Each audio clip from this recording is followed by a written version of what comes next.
Ahora, en contrario a los bienes que no son producidos en el Mercosur, si ingresan a un país, pagan el arancel externo común, y si por algún motivo son reexportados a otro país, vuelven a pagar el arancel externo común. Ahora, voy a tratar de precisarles bien el problema, porque eso parece que es un problema que abarca a todos los bienes importados y en realidad tiene sus particularidades. El primer tema es, ¿cuándo un bien es del Mercosur? Un bien que se fabrica, por ejemplo, en un país donde se hace una plantación de soja, se cosecha la soja y se exporta a otro país del Mercosur, ese bien claramente es un bien producido en uno de los países. Ahora, si yo fabrico un auto y en la fabricación del auto utilizo un 95% de piezas importadas, pero el montaje lo hago en el auto, empiezo a tener problemas. Porque, puedo decir, el proceso de terminación se ha hecho en el país, pero con partes importadas. Entonces puedo considerar que 95% es excesivo y que ese bien no es un bien del Mercosur. Ahora, si tiene 50% de partes importadas, si tiene 30, si tiene 20. Entonces, esos problemas se resuelven con un instrumento que se llama régimen de origen del Mercosur. El régimen de origen del Mercosur es un conjunto de condiciones que tienen que cumplir los productos para ser considerados que son productos del Mercosur. Ese régimen tiene básicamente dos tipos de condiciones. Uno, lo que se denominan requisitos generales, que los requisitos generales son de tres categorías básicas. Son un producto originario cuando se obtiene íntegramente en un país. Es originario cuando el producto resultante es esencialmente distinto que los insumos, o es originario cuando tiene por lo menos un 50-60% de valor agregado dentro del proceso productivo del Mercosur. Esas son las cosas. Y después hay otro grupo de requisitos que se denominan requisitos específicos de origen, que son exigencias que se dan a procesos que son muy específicos. Por ejemplo, que requieran la utilización de insumos del Mercosur para ser utilizados en el proceso productivo. El caso, un queso es producto del Mercosur si es elaborado a partir de leche del Mercosur, o que condicione a la realización de ciertos procesos dentro del Mercosur.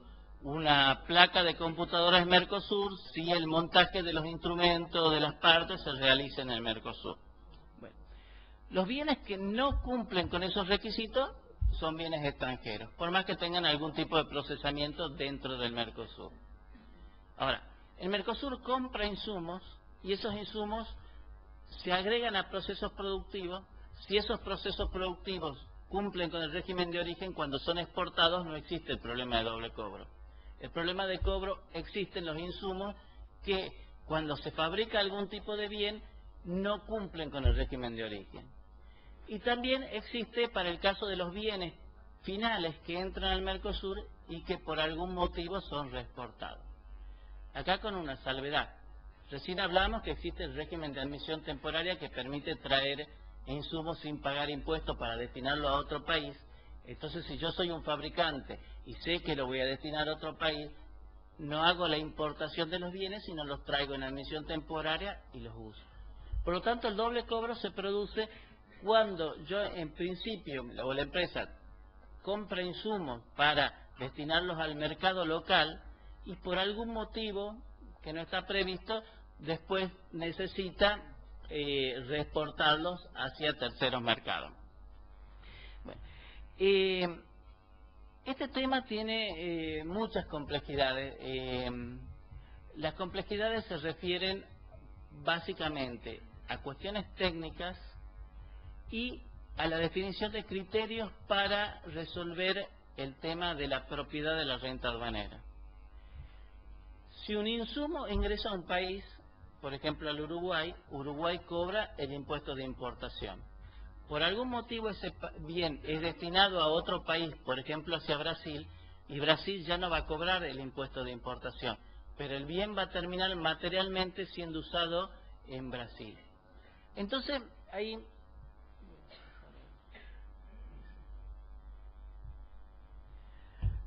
aparece un problema de muy difícil solución, que es quién es el propietario de la renta aduanera y la definición de la renta aduanera.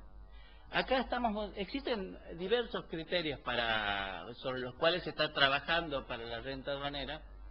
Uno de los criterios que acá se le pone de pasividad es que en el caso que yo les estaba dando, la renta es del país que está importando inicialmente los insumos.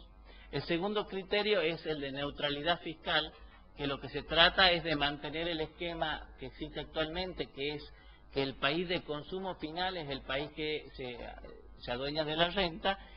Y el otro criterio es que la renta aduanera forma un monto que forma una especie de presupuesto del Mercosur, y ese presupuesto del Mercosur se distribuye con algunos criterios de equidad que fueran decididos en el bloque, por ejemplo, en función del nivel de desarrollo de los países, de la participación de los países en el comercio del bloque, del producto del país o de la población. O sea, pero ese es un tema muy serio porque involucra recursos que son muy importantes. Estamos hablando, depende de la definición que se haga de renta también, de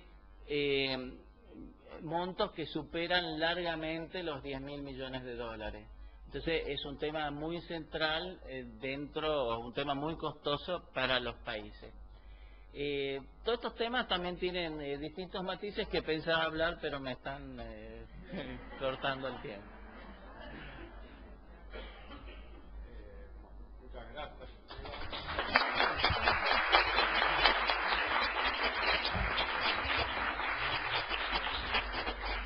Vamos a abrir un espacio a preguntas. Creo que hay igualmente una cantidad de cuestiones que se abren, sobre todo teniendo en cuenta toda la parte actual, de la agenda actual y los intereses que entran en juego y la complejidad que tiene justamente la resolución de algunos temas que en la teoría, digamos, están claros y esto, pero digamos, bajándolo concretamente, se ve las dificultades que tiene una resolución cualquiera, como es el caso de la renta aduanera, muy bien señalado por Esteban. Bueno, yo abro el espacio a preguntas. Ahí, a ver. José Villalba, de USA, Paraguay. Quisiera preguntarle, ¿dónde entra el tema de la maquila en este tema? ¿Y cómo afecta a los otros países socios del Mercosur? El régimen de maquila es un régimen que permite la importación de insumos para la elaboración de bienes finales en el Paraguay. Ese régimen exime de impuestos de importación y además exime del pago de los impuestos internos del Paraguay, con excepción de una tasa del 1 o del 2% del concepto del valor agregado. Ese es estrictamente tiene dos características en realidad. Es, en primer lugar, un régimen especial de importación en la parte del componente que refiere a la importación sin pago de impuestos, y es una subvención en la parte que refiere a la exención de impuestos internos. Ese régimen, en principio, digamos, hay una decisión del Mercosur del año 2000, que es la decisión 69, que establece la obligación de eliminar ese tipo de regímenes. Y además, en la parte de subvenciones, habría que ver, digamos, si es un régimen, en qué condiciones se encuentra en relación con los acuerdos de la OMC sobre subsidios. Ahora, esa es la situación, por decir, legal del régimen de maquila. Y los hechos, los países están aceptando. Yo no conozco que haya ninguna norma que expresamente lo permite, pero hay un pacto de permitir que Paraguay continúe con el régimen de maquila en la medida en que es un instrumento de política que tiende a, por decir algo, a la superación de las asimetrías y al desarrollo de Paraguay. Entiendo también que es un tipo de instrumento que no puede ser aceptado en forma permanente, porque uno no conoce los efectos a largo plazo que puede tener y podría generar una situación muy beneficiosa, y si el instrumento fuera extremadamente exitoso, podría favorecer la instalación de muchas empresas en el Paraguay a costa de perjudicar inversiones o desplazamiento de empresas de un país a otro país. O sea, resumiendo, entiendo que es un mecanismo que, digamos, tiene dificultades, digamos, en cuanto a la normativa que rige ambos instrumentos, subvenciones y regímenes de importación, que está aceptada la posibilidad que Paraguay lo mantenga, pero no está formalizado, por lo menos en un acto, por los posibles riesgos que podría tener en desvíos de inversiones.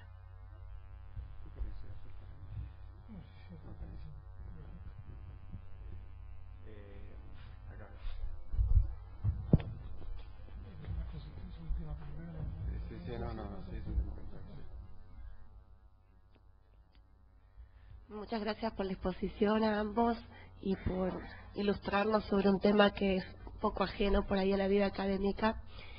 Si bien entendemos el avance del Mercosur y de la forma que se toman las decisiones es por consenso en todos los planos, no por un sistema de votación o de mayoría, entonces, si bien se parte de la base de la habilidad del negociador, la pregunta un poco era sobre qué criterios pueden avanzar en negociaciones sobre algunos puntos que deben ser bastante complicados por la postura de cada país. Ustedes hablaron de alguna serie de prioridades como esta cuestión de la salud, del sector social, de los discapacitados. Hay como una tendencia de ir tomando precedentes de cómo se resolvió en otro caso esto. Hay una puerta abierta, otro abanico de posibilidades, porque el fin es llegar a un acuerdo, aun cuando de esta manera no se había hecho antes. O hay fracasos de negociaciones. O sea, ustedes puede haber temas que hace 4 años que se vienen negociando y que nunca salieron. Bueno, como pasa a otros niveles como el OMC, ¿no? Con la ronda de Doha. Pero eso nos interesaba mucho, como aprendiendo de la diplomacia, de cómo se ha ido avanzando en estos puntos nodales de mayor conflicto, ¿de acuerdo? Bueno, en realidad justamente son problemas de muy difícil solución, porque los incentivos, para decir una frase que es propiedad de Carlos, pero los conflictos de economía política son muy distintos. Entonces, por ejemplo, un país que tiene una industria farmacéutica importante tiene a su interna presiones tanto de los fabricantes de medicamentos como de los consumidores para definir cuáles son las políticas arancelarias. Un país que no tiene una industria de medicamentos tiene claramente una posición respecto al tema. Hay casos más complejos, por ejemplo, en el caso de Brasil, donde tiene industria de medicamentos, pero además tiene algunos problemas de salud que son muy serios. El caso paradigmático ha sido el del SIDA. Entonces, depende mucho del caso. El caso de SIDA se ha resuelto claramente a favor de favorecer el desarrollo de medicamentos a menor costo posible, porque era un problema de salud pública relevante. Los otros casos se trata de hacer un balance o se permiten ciertas flexibilidades para los países. Por ejemplo, si Argentina y Brasil, que en general son los que tienen mayor industrialización y tienen mayores problemas con los fabricantes, se les permite adoptar en algunos casos aranceles diferenciados, y esos aranceles, más altos por supuesto, y esos aranceles no se aplican para el caso de Uruguay y Paraguay. Eso tiene la contra de que va en desmedro de tener un arancel externo común, pero hable como una especie de paréntesis donde se puede avanzar en la negociación del tema. Uno de los instrumentos que yo entiendo que se está tratando de utilizar para hacer que los intereses converjan son los programas de integración productiva, porque supongamos Paraguay no tiene o Uruguay no tiene una industria de medicamentos, pero se le da la